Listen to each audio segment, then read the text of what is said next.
am going to be doing a challenge, and it's for Anne Melvin's Positively Papercraft channel, and it's not a challenge, sorry, it's a sketch. Let me see if I can get the sketch up.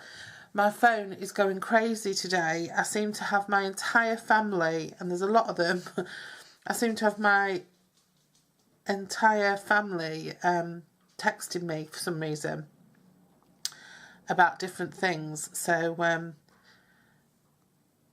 I've been trying to start this video for over an hour. Let me just find the sketch. I just took a quick picture of it. Yeah, this is the Positively Papercraft one for today. So it's got the triangles on the edge and then the little thing in the middle and a bit of a gap in between. So I've made quite a plain card for this one, but I'm using the, oh, do you know, I'm useless at remembering what things are called. I've got the catalogue with me. Let me just get the catalogue open, the Christmas catalogue open, so I can see what everything's called. This is the Santa's Workshop Suite. Now my dog started. Oh dear.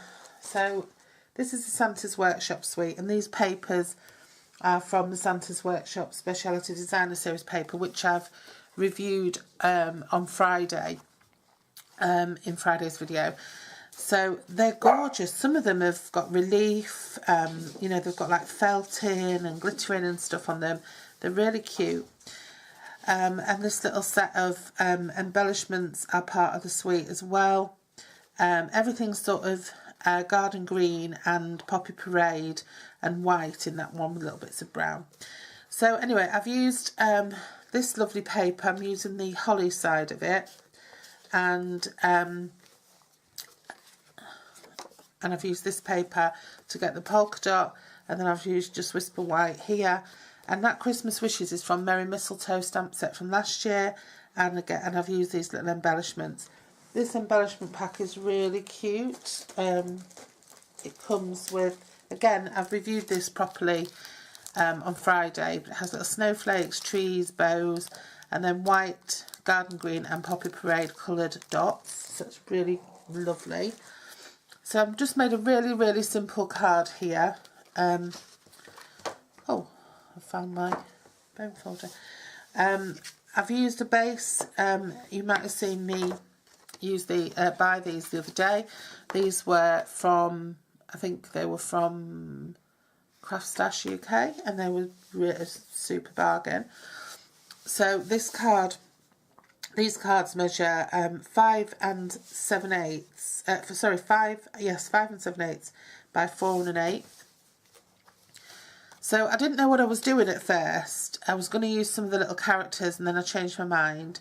But anyway, in the end, I went for this, and this is a 3 1/4 inch square, which has been cut in half. Okay, so 3 1/4 inch square, which is cut in half. I'm not putting anything else on this. Like I said, this is a really, really simple card.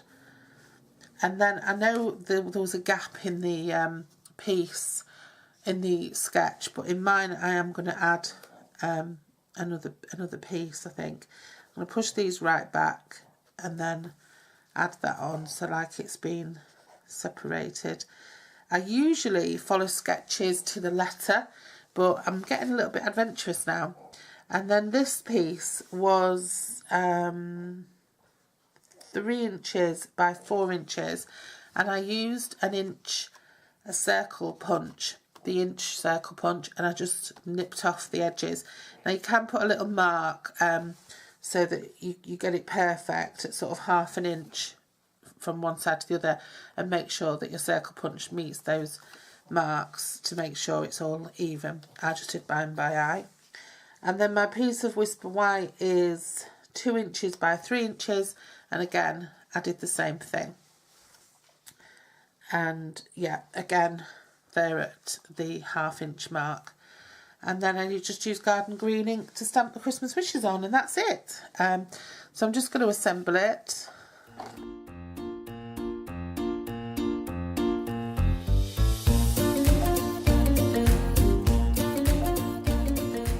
And that is it. That's all I'm doing. How simple a card is that, and yet how beautiful is it? So that's for the Positively Papercraft challenge. It could have done with being shifted across a little bit, and that could have done with being a bit, but other than that, I'm quite happy with that. I'm not going to try and take it off now. It's not going to come off now. So yeah, very simple. Great if you're doing like batch cards or whatever. Really simple, and you don't even need to add this centerpiece here. So that's for Positive Papercraft. I'll put a link to that below. It's a very popular Facebook group, and you can use Stampin' Up products or any other products, and you can share links to your tutorials on there as well, which a lot of sites don't allow you to do. So yeah, you can go and check that out. Okay, thanks for joining me, and I'll see you again very soon.